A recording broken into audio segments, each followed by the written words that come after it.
Assalomu alaykum barchaga do'stlar. Bugun oxirgi kunimiz. Shunga jarayonlarni bitkazib, egalariga xudo xolasi javob beramiz. Kecha pollarni tayladik. Barlarni qo'ydik, torpedalar bo'ldi.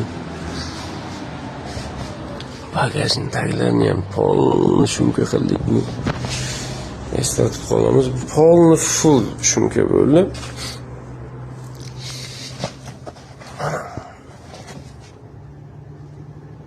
Шумоизоляция, виброизоляция, термос.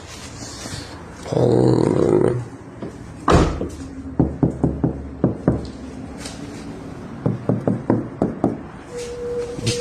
Beton.